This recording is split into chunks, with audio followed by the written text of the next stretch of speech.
நீங்க எல்லாம் சோத்துல உப்பு போட்டு சாப்பிடுறீங்களா? ஒரே ஒரு தடவை திருச்சியில ஒரு வாரத்துல போராட்டம். செவிலியர்லாம் சிமான்னா வான்னு கீழே ஒருத்தன் போடுறான். வருவார் உனக்கு வா கீழே போடுறான் உனக்கு வருவாரு.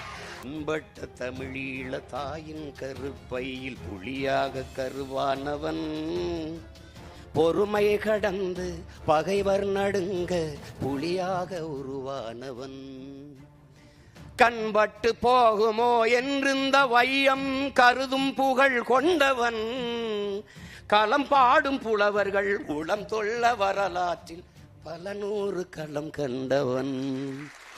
அண்ணே அண்ணே, இவங்க கண்ணீரை பார்த்து நீ போய் நின்றாத தயவு செய்து பேசாம நிம்மதியா வீட்டுல இரு. ஐ எம் வெரி சாரி, நான் வரல, நான் கோச்சிக்கிட்டேன். நங்கடா உங்க பிரச்சனை, வாடா.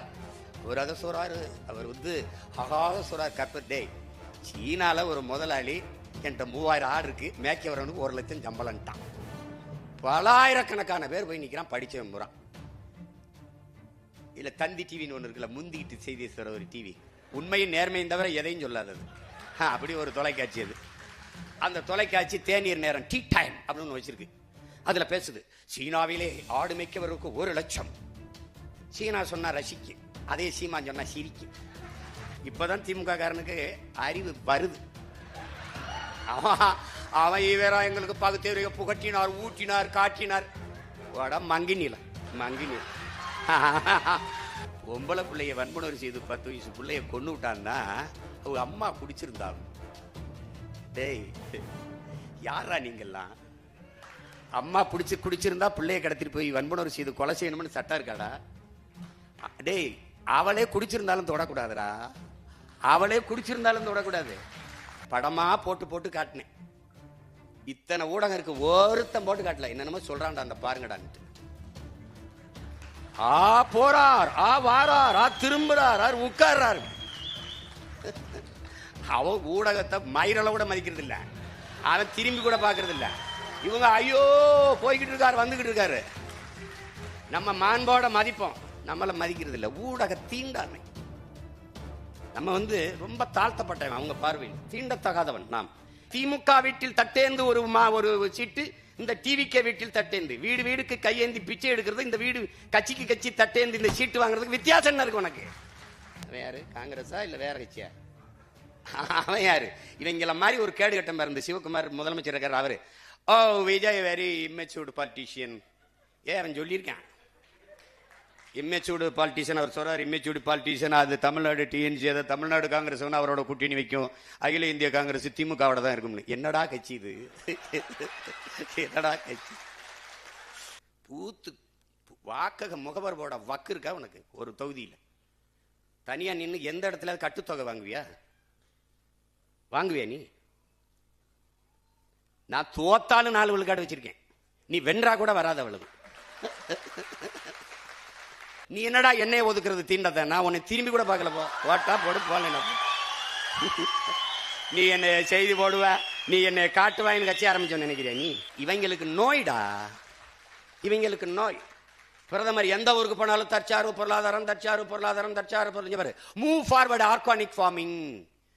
இத்தனை ஊடகம் இருக்குடா இந்தியா முழுக்க. ஒருத்த மூவ் ஃபார்வர்ட் ஆர்கானிக் ஃபார்மிங் ஒருத்த எடுத்து விவாதிச்சிருக்கானா? இல்ல இல்ல. அவன் அங்க போறான், இங்க போறான், ஆரம்பிக்கிறார், குச்சியை ஒண்டிட்டார், கட்சியை ஆரம்பிச்சிட்டார், இந்த நின்ட்டார், அந்த போயிட்டார். இது ஒரு கூட்டம்டாது. இத்தனை முறை தோற்றும் சற்றும் தளராது அப்படியே அதே உறுதியோட ஒரு கட்சி இருக்கிறது என்றால், அதே புத்தெழுச்சியோடு எத்தனை இடைத்தேர்தல் வந்தாலும் அத்தனையும் எமக்கான களமாக கருதி மறுபடியும் மறுபடியும் களத்திலே பாய். ஏனென்றால் இது எலிவேட்டையாடுகிற பூனை அல்ல, இது பகையை வீழ்த்த வந்த புலி என்பதை தமிழ் பேரிட மக்கள் புரிந்து கொள்ளும். நாங்கெல்லாம் ரொம்ப சின்ன வயசுல இருந்தோம். தமிழ்நாட்டு அரசியலே ரொம்ப சின்ன வயசுல கட்சி ஆரம்பிச்சேன் நான் தான். ஆனா 16 வருஷமா போராடிட்டு இருக்கேன். ஒரு கேடு என்னன்னா, நம்ம சொல்றத எடுத்து சொல்றதுக்கு யாருக்கும் மனசு இல்லை. நம்ம வளரக்கூடாதுன்னு நினைக்கிறாங்க. எதற்காக நாங்கள் வெல்லக்கூடாது என்று நீங்கள் நினைக்கிறீர்களோ அதற்காகத்தான் நாங்கள் வென்றே தீர வேண்டும் என்று போராடுவோம். ஏன் நான் வெல்லக்கூடாது என்று நீர் நினைக்கிறீரோ அதற்காகவே நான் வென்றே தீர வேண்டும் என்று களத்திலே நிற்கிறேன். இப்பவும் சொல்லுவேன், எப்பவும் சொல்லுவேன், நீ ஜஸ்ட் டிலே. என்னுடைய வெற்றியை சற்று தள்ளி போடலாம், ஆனால் தடுத்து விட முடியாது. என் கனவு பெரிது. இந்நேரம் அந்த ஒரு மாதம் என்னுடைய கையில் ஆட்சி இருந்ததுன்னா ஒரு வய தூங்கிருக்க முடியாது. என்னென்னவோ நடக்குது நாட்டில் இருப்பான். பொம்பளை பிள்ளைய வன்முறை செய்து 10 வயசு பிள்ளைய கொண்டு விட்டான்னா அவங்க அம்மா குடிச்சிருந்தாங்க. டேய் யாரா நீங்கெல்லாம்? அம்மா குடிச்சிருந்தா பிள்ளைய கடத்திட்டு போய் வன்முறை செய்து கொலை செய்யணும்னு சட்டம் இருக்காடா? டேய் அவளே குடிச்சிருந்தாலும் தொடக்கூடாதுடா, அவளே குடிச்சிருந்தாலும் தொடக்கூடாது. சரிடா, என் தாயை குடிக்கிற நிலையில் தள்ளியவனவன். அதான்டா கேள்விங்க. எந்த தவறையும் சரி செய்யறது என்ன? இப்படி அவர் செய்யலையா, இவர் செய்யலையா? இருக்குடா அவங்களுக்கு, இருக்கு. எவ்வளவோ பார்த்துட்டோம், இதை பார்க்க மாட்டோமா? ஒவ்வொன்றையும் பாருங்க, ஒவ்வொரு செயல்களையும் பாருங்க. ஒருத்தர் நான் என்ன கேட்கிறேன், இந்த காங்கிரஸ் பெருமக்கள்கிட்ட, நீங்க எல்லாம் சோத்துல உப்பு போட்டு சாப்பிடுறீங்களா? உங்களுக்கு மானம், ரோசம், சூடு, சொரணை, வெக்கம் இதுல ஏதாவது ஒண்ணு இருக்க. ஆனா எல்லாரும் நல்ல கசங்காத வேட்டி சட்டை மட்டும் வெக்க மயிர் இல்லாம கட்டிக்கிறீங்க. வெக்க மயிர் இல்லாம எதுக்கு? இப்பதான் திமுக காரனுக்கு அறிவு வருது. அவன் வேற எங்களுக்கு பகுத்தறிவு புகட்டினார், ஊட்டினார், காட்டினார். மங்கினில அவனை அன்னைக்கே வேட்டியை காணான் சட்டை காணான்னு ஓட விடுறதை விட்டு அவனை கூட கூட்டி வச்சு இங்க பேரு 10 MP வச்சிருக்கான். 10 நாடாளுமன்றம் திமுக போட்ட பிச்சையில வச்சிருக்காங்க. இப்ப உண்மையில ரிசைன் பண்ற, ரிசைன் விலகி இடைத்தேர்தலை சந்திச்சு டிவிக்கோட போய் டிவிக்கு போட போய் நின்று வாடா வா வென்று வாடா நீ போடா. கூட்டணி பெரிய கூட்டணி இல்ல, ஆட்சி அதிகாரத்தில் இருக்க நீ அவனோட கூட்டணி வச்சு இடைத்தேர்தல் செஞ்சோன்னா 3 ஆண்டு இருக்கு. ரிசைன் பண்ண உடனே இந்த இடைத்தேர்தல் வச்சு நின்று வா, வென்று வா நீ பாப்ப. திமுக தயவுல இந்த தேர்தலில் ஒரு மாநிலங்களவை உறுப்பினர் சீட்டு, அவன் யாருன்னே தெரியல, வேறு வாய்க்கு நிலை இல்லை. இந்த காங்கிரஸை ஏன் கொள்ளணும்? ஏன் இந்த இடத்துல எங்க மாமா திருநாவுக்கரசுக்கோ இல்ல ஐயா தங்கப்பால் மாதிரி மூத்ததில் இருக்கோ எங்க மாமா திருநாவுக்கரசுக்கு அந்த இடத்த கொடுக்க கூடாதா? அந்த மாநிலங்களவை உறுப்பினரா? பேரை இன்னைக்கு வரைக்கும் எனக்கு ஞாபகத்தில். காலையில கூட கேட்டேன் எங்க அண்ணன்ட்ட, அண்ணன் அது யாருன்னு. ஏதோ சொன்னாரு, தஸ்கோவிஸ்கி மாதிரி ஏதோ ஒன்று சொன்னார்ல. அவர் நாக்பூர்ல வேலை செய்யறாரு, நாகாலாந்துல நல்லா வேலை செய்யறாரு. ஏன் ஊருக்கு என்ன வேலை செய்வார்? இந்த திமுகவால தேர்வு செய்யப்பட்டு போன நாடாளுமன்ற உறுப்பினர்கள் என் நிலத்திற்கு, என் மண்ணுக்கு, என் மக்களுக்காக பேசிய ஒரு வார்த்தை விடு. இந்த மாநிலங்களவை உறுப்பினராக சென்றவர் என் மண்ணுக்கு மக்களுக்குமாக என்ன பேசுவர்? இப்போது இந்த டிவிகே ஆட்சி இவர்களால் தேர்வு செய்யப்பட்டு இன்னைக்கு போயிருக்காரு ஒருவர் மாநிலங்களவை உறுப்பினர். இவர் மீதி இருக்கிற 2 ஆண்டுகளில் என்ன பேசுவார்? வாக்கு என்னது? என் மக்கள் இது எப்படி இருக்கு? இங்க பாருங்க, இந்த டிவிகேக்கு காங்கிரஸ் ஓட்டு இல்ல, இந்த காங்கிரஸ் வெல்வதற்கு டிவிகே ஓட்டு இல்ல. ஆனா தேர்தலுக்கு அப்புறம் 2 நல்ல ஓட்டு. எப்படி? 5 உறுப்பினர் வச்சா 2 அமைச்சர் வச்சிருக்கான். அதுல ஒரு மாநிலங்களவை வாங்கிட்டு போறார். இந்த மாநிலங்களவை உறுப்பினர் திமுக வீட்டில் தட்டேந்து ஒரு சீட்டு, இந்த டிவிகே வீட்டில் தட்டேந்து, வீடு வீடுக்கு கையேந்தி பிச்சை எடுக்கிறது, இந்த வீடு கட்சிக்கு கட்சி தட்டேந்து இந்த சீட்டு வாங்குறதுக்கு வித்தியாசம் என்ன இருக்கு உனக்கு? நீ எதுக்கு இது ஒரு கட்சின்னு வச்சுட்டு பேசிட்டு இருக்க? நீ எதுக்கு ஒரு கட்சின்னு வச்சு பேசிட்டு இருக்க? நீ இது ஒரு கட்சி.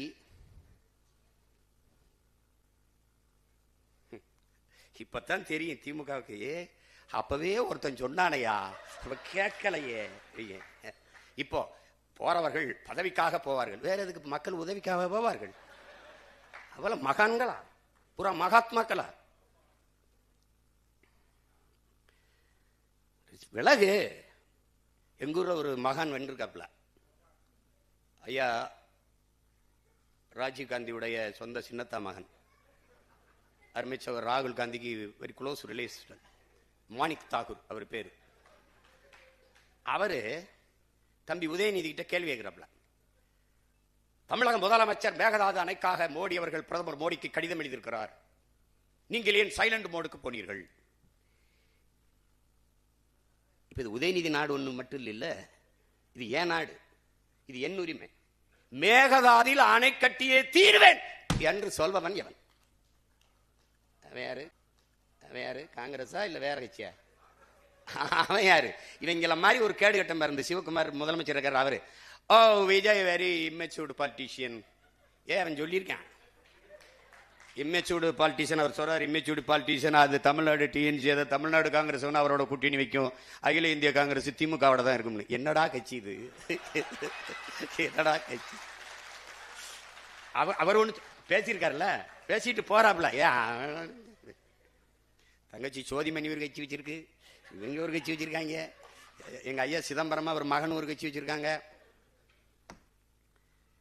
இப்ப நான் என்ன சொல்றேன், ஐயா மாணிக் தாகூர் அவர்கிட்ட, என் அருமை சகோதரன்ட்ட, என் உடன் பிறந்தார்ட்ட கேட்கிறேன், உங்களுடைய தன்மானத்தை, உங்களுடைய கட்சியின் மீது இருக்கிற பற்றை நான் மதிக்கிறேன்.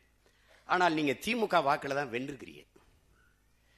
நீங்க ஒரு 2000 வாக்கு வித்தியாசத்துல தம்பி விஜய் பிரபாகரனை வீழ்த்திருக்கீங்க. அதெல்லாம் நான் வெற்றியாவே கருதல, போனா போதுன்னு விட்டாங்க. இப்ப நீங்க இந்த பதவி விலகுங்க, விலகிட்டு திமுகவை கடுமையா சாடுங்க, டிவிக்கு கூட்டணியில வந்து நில்லுங்க, போட்டி விட்டு வெல்லுங்க, என்ன வேணாலும் பேசுங்க. என் வீட்டு சோத்தை தின்னுட்டு உடம்ப வளர்த்துக்கிட்டு என்ன எதிர்த்து பேசுறதெல்லாம் எவ்வளவு அநாகரிகம். நீ திமுக காரன் ஓட்டுல வென்றுட்டு பூத்து வாக்கக முகவர் போட வக்கு இருக்கா உனக்கு? ஒரு தொகுதியில் தனியா நின்று எந்த இடத்துல கட்டுத்தொகை வாங்குவியா? வாங்குவியா நீ? நான் தோத்தாலும் 4 விழுக்காடு வச்சிருக்கேன், நீ வென்றா கூட வராத அவ்வளவு. என்ன உனக்கு? அது ஒரு கட்சி. இவர் வாயை திறந்தா மன்னராட்சி வாரிசு அரசியல், மன்னராட்சி வாரிசு அரசியல் ஆட்சின்னு இருக்குல்ல, தோற்றுவாயிருக்குல்ல, மூலம் இருக்குல்ல, அவர் உன் பக்கத்துல தான் இருக்காப்ல. யாரு? நம்ம ஐயா ராகுல் காந்தி. ராகுல் காந்தி இருக்காரு, அவர் என்ன புதிதா ஏழை எளிய மகன் கட்சி ஆரம்பிச்சிருக்காப்லையா?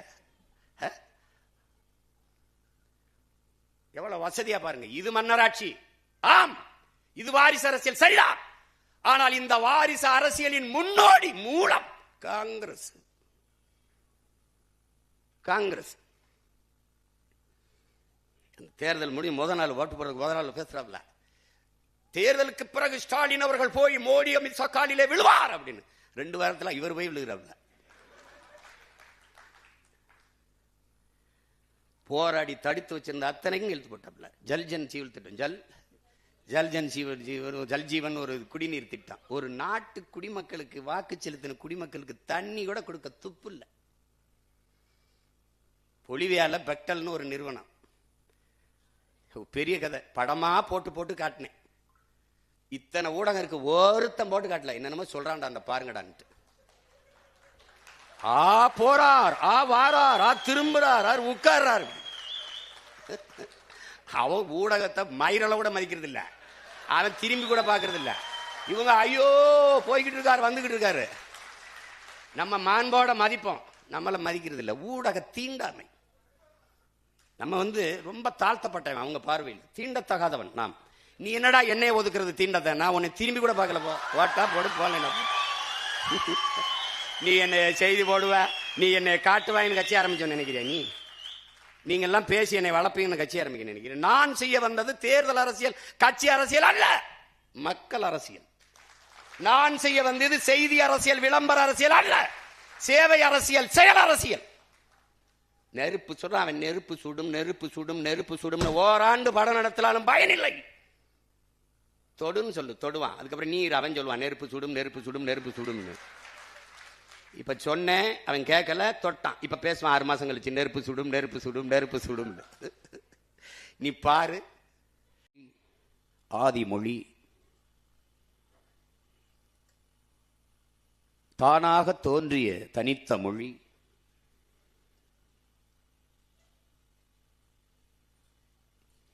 இறைவனை பேசியது, இறைவனை பாடியது உலகில் எண்ணற்ற மொழிகள். இறைவனே பேசியது, இந்த மொழியால் என்னை பாடு என்று கெஞ்சி கேட்டது இது நம் உயிர் தமிழ் மொழிதான். தோற்றுவாயை இன்னும் எவரும் கண்டுணர்ந்தவர் இல்லை. ஒருவர் 50,000 ஆண்டு என்கிறார், ஒருவர் 80,000 ஆண்டு என்கிறார். இங்கே 3,50,000 ஆண்டுகளுக்கு முன்பு தமிழர்கள் பயன்படுத்திய கல்லாயுதம் கண்டுபிடிக்கப்படுகிறது. வரலாறே கண்டுபிடிக்க முடியாத ஒரு தொன்மத்தின் தொன்ம மொழி தமிழ். அந்த தாய் தன் அருந்தவத்தால் அழியும் விளிம்பில் நிற்கிற போது ஒரு மீட்பனை பிரசவிக்கிறாள். அவன்தான் நம் உயிர் தலைவன் மேதகுவே பிரபாகரன் அவர். வீழ்ந்த தமிழ் பேரினத்தை, தாழ்ந்த தமிழ் இனத்தை தன்மானத்தோடு தலைநிமிரச் செய்ய வேண்டும் என்று தன் தலையை தர தயாராக வந்தவன் தமிழ் பேரினத்தில் ஒரே ஒரு மகன்தான். என் மாமன் மரத்தமிழ் வேந்தன் இங்கே கூறியது போல தன் முன்னவர்களின் ஒட்டுமொத்த வீரத்தையும் தன் முன்னவர்களின் ஒட்டுமொத்த அறிவையும் ஒன்றே பெற்று ஒற்றை மகனாக பிறந்த பெருவீரன் நம்முடைய தலைவன் மேதகுவே பிரபாகரன் அவர்கள். அதனால்தான் பிரபாகரன் ஒரு பெயர் சொல் அல்ல, தமிழ் பேரினத்தின் தனித்த வரலாறு.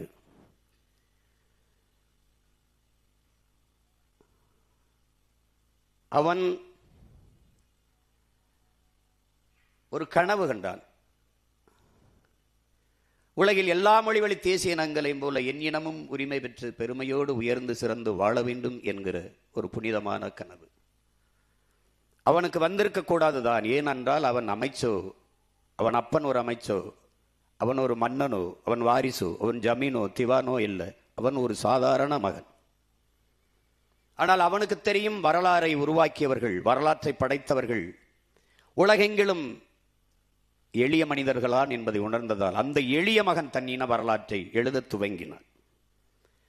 அது அவன் முன்னவர்கள் முன்வைத்த தத்துவம்தான். அடிமை வாழ்வினும் உரிமை சாவு மேலானது, சரணடைந்து வாழ்வதினும் சண்டையிட்டு சாவது மேலானது, மண்டியிட்டு வாழ்வதை காட்டிலும் மானத்தோடு மாண்டு போவது சிறந்தது. இந்த கோட்பாட்டை உள்வாங்கிய அவன் கொதித்து எழுந்தான். 7 வயது சிறுவனாக இருக்கும் போதே அவன் இதயத்திற்குள் விடுதலை விதை விழுந்து விட்டது. 14 வயதில் தன் வீட்டை விட்டு வெளியேறினான். அந்த சிறுவனை தேடி சிங்கள காவல்துறை வீட்டுக்கு வர, தன் உடன் பிறந்தார்களுக்கு, தன்னை பெற்றவர்களுக்கு தொல்லையாகத்தான் இருக்க வேண்டாம் என்று வீட்டை விட்டு 14 வயதில் வெளியேறிய அவன் 18 வயதில் ஆல்பர்ட் துரையப்பாவை சுட்டுக் கொன்றான். அவன்தான் சொன்னான், எதிரியை விட்டுவை, துரோகியை சுட்டுவை என்று. போர்க்களத்தில் எதிரியின் கழுத்தில் வாள் விழுவதற்கு முன்பு துரோகியின் கழுத்தில் விழ வேண்டும் என்று கற்பித்தான். அவன் எனக்கு கற்பித்தான். இன்றைய துரோகி நேற்றைய நண்பன், நாளைய துரோகி இன்றைய நண்பன். எதிரி எப்பவும் தூரத்தில் இருப்பான், துரோகி எப்பவும் அருகிலே இருப்பான். எதிரி எப்போதும் நம் பலத்தையே குறிவைப்பான், துரோகி எப்பவும் நம் பலகீனத்தையே குறிவைப்பான். அதனால் எதிரியை விடவும் துரோகி ஆபத்தானவன், முதலில் அவனை சுட்டுவை என்றார். அதனால் அந்த துரோகியை சுட்டார். 18 வயது சிறுவனின் துவக்கிலிருந்து வெடித்த அந்த தோட்டாவில் அதிர்ந்தது நாடு. மீசை கூட சரியா முளைக்காத அந்த சிறுவனின் படத்தை சுவரொட்டியில் ஒட்டினார்கள். 10 லட்சம் ரூபாய் இவனை காட்டிக் கொடுப்பவர்களுக்கு பரிசு.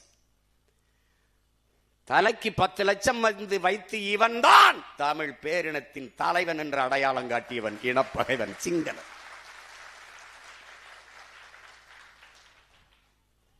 தமிழர்கள் சொல்லவில்லை இவன் தான் உன் தலைவன் என்று, அவர்கள் சொன்னார்கள் இவன் தானடா உன் இனத்தின் தலைவன் என்று அடையாளம் காட்டியவன் பகைவன்.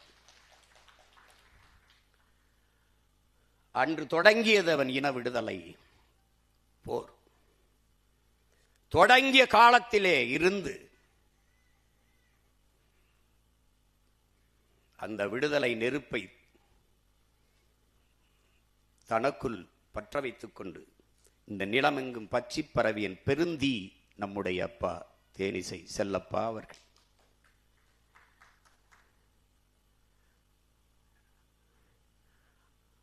உங்களுக்கு தெரியுமா என் உடன் பிறந்தார்களே, இதுவரை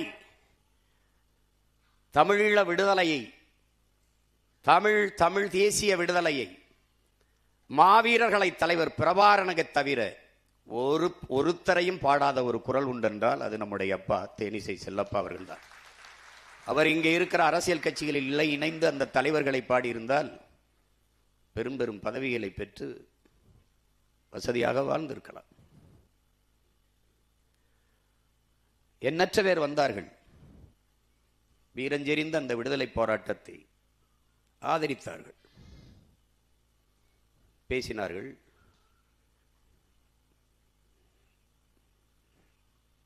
எல்லாம் செய்தார்கள். அந்த இடத்தில் ஆயுதம் மவனிக்கப்பட்டது என்று அறிந்தவுடனே தடுமாறினார்கள். வாழ்நாளின் இறுதி நொடி வரை கடைசி மூச்சு தன் உடலில் இருந்து கசிந்து பிதுங்கி வெளியேறுகிற வரை தான் கொண்ட கொள்கையில் சற்றும் தடுமாறாது தளராது கடைசி வரை நின்ற ஒரே மகன் நம்முடைய அப்பா தேனிசை செல்லப்பா அவர்கள்தான்.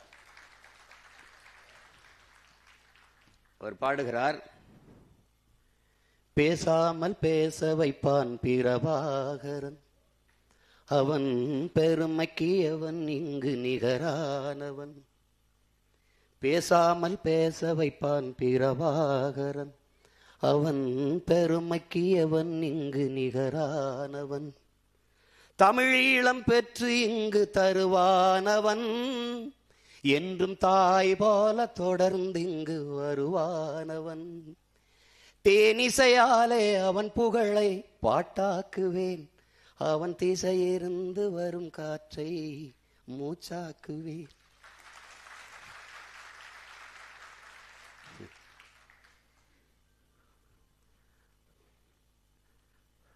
அந்த தலைவன் இருந்த திசையிலிருந்து வந்த காற்றை மூச்சாக்கி வாழ்ந்த ஒரு மான மறவன், கொள்கை வீரன் நம்முடைய அப்பா தேனிசை செல்லப்பா. எத்தனையோ பேர் பாடியிருக்கிறார்கள், எல்லோருக்கும் ஒவ்வொரு விதமான குரல் வளம். ஆனால் இப்படி ஒரு ஈர்ப்பு மிகுந்த குரல் வளம் இந்த இனத்தில் எவனுக்கும் இருந்ததில்லை. பேரவருக்கு தேனிசை என்று வந்துவிட்டது. ஆனால் தமிழ் பேரினத்தின் எழுச்சி இசை என்றுதான் சொல்லியிருக்க வேண்டும். எங்களை போன்ற பிள்ளைகள் எல்லாம் இன்றைக்கு இருப்பவர்கள் மீது நமக்கு ஏன் வருத்தம் வரவில்லை என்றால், இந்த தடத்திற்கு வரவில்லை என்றால் நாமளும் அங்குதான் இருந்திருப்போம். அதுதான் யதார்த்த உண்மை. புழுக்களாக நெளிந்து கொண்டிருந்த எங்களை போன்ற பிள்ளைகளை எல்லாம் தன் பாக்களால் புலிகளாக மாற்றிய பெருமை நம்முடைய அப்பா தேனிசை செல்லப்பாவுக்கு உண்டு. நம்முடைய முன்னவன் நம்முடைய பாட்டன் பாரதி, அவனை தொடங்கி நம்முடைய தாத்தன் புரட்சி பாவலன், நம்முடைய தாத்தன் பாவலரேறு, இவருடைய பாக்கள் எல்லாம் தான் நம்மளை செதுக்கி செதுக்கி ஒரு ஒளி போல இந்த தமிழ் தேசிய வீரர்களாக இந்த களத்திலே தளத்திலே நம்மளை வார்த்தெடுத்தது அவருடைய பாக்கள் தான். வலியோர் சிலர் எளியோ தம்மை வதையே புரிகுவதா, மகராசர்கள் உலகாளுதல் நிலையாம் எனும் நினைவா, உலகால உனதுதாய் மிகு உயிர்வாதை அடைகிறாள் உதவாதினி ஒரு தாமதம் உடனே விழித்தமிழா. இந்த குரல் தான். உலக தமிழினமே நிப்பார், நீ உறங்கினால் வரலாற்றில் யார் உன்னை மன்னிப்பார். அவன் பாவாக எழுதினான், அவன் பாடி எழுப்பினான். இந்த குரல்கள் தான் நம்மளை உசிப்பியது. என் போன்ற பிள்ளைகளை இழுத்து கொண்டு வந்து இந்த களத்திலே நிறுத்தியது இந்த குரல் தான். புண்பட்ட தமிழீழ தாயின் கருப்பையில் புலியாக கருவானவன், பொறுமை கடந்து பகைவர் நடுங்க புலியாக உருவானவன். கண்பட்டு போகுமோ என்றிருந்த வையம் கருதும் புகழ் கொண்டவன், களம் பாடும் புலவர்கள் உளம் தொல்ல வரலாற்றில் பல நூறு களம் கண்டவன். பிரபாகரன் எங்கள் வழிகாட்டி, பிரபாகரன் எங்கள் வழிகாட்டி, தமிழர் தாய் மண்ணை காக்கின்றான் தமிழ் மானம் நிலைநாட்டி. பிரபாகரன் எங்கள் வழிகாட்டி, எங்கள் தலைவன் போன் இன்றைக்கும் நாளைக்கும், இன்றைக்கும் நேற்றைக்கும் நாளைக்கும் எவனும் இல்லை. எரிமலை மூச்சுக்கும் எழும்புயல் வீச்சுக்கும் உலகினில் எதடா எல்லை. பொங்கி எழுந்தெங்கன் கலங்கன் புயல் பொங்கி எழுந்தெங்கள் படைவீரர் களமாடினார். போர்பறை அதிரவா புலியேனி களம் என்று தட்டடா தட்டு தோலை. பிரபாகரன் எங்கள் வழிகாட்டி. இதை பாடி பாடி உசிப்பி உசிப்பி உறங்க விடாமல் செய்து தமிழீழ தாயக விடுதலையின் பக்கம் எண்ணற்ற வீரமறவர்களை களத்திலே இறக்கிவிட்ட பெருந்தகை நம்முடைய அப்பா தேனிசை செல்லப்பா அவர்கள். தங்க மாலை கழுத்துக்களை கொஞ்சம் நில்லுங்கள், நஞ்சு மாலை கழுத்துக்களை எண்ணி பாருங்கள். அந்த பாடலை உலக நாடுகளெங்கும் போய் பாடி இயக்கம் தொடங்கிய காலத்தில் அதற்கு நிதி சேகரிப்பில் தன் குரல் வளர்த்தார். நாடெங்கிலும் பாடி பாடி இதுபோல் அரங்குகளில் பாடுகிற போது எண்ணற்ற நம் பெற்றோர்கள், நம் தாய்மார்கள், நம் தங்கைகள், அக்காக்கள் கழுத்திலே இருந்த அந்த நகைகளை எல்லாம் கலட்டி அப்படியே வைத்துவிட்டு போனது. அதிலே அந்த பணத்தை எல்லாம் சேமித்து சேமித்து தலைவன் படைகட்டி போர் புரிய கொண்டு போய் கொடுத்த கொடை நம் அப்பாவுடைய குரலுக்கு உண்டு.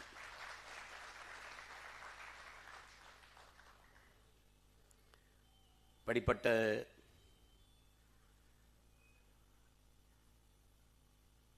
இன்றைக்கு இயக்கம் மாமனிதர் என்று அறிவித்திருக்கிறது.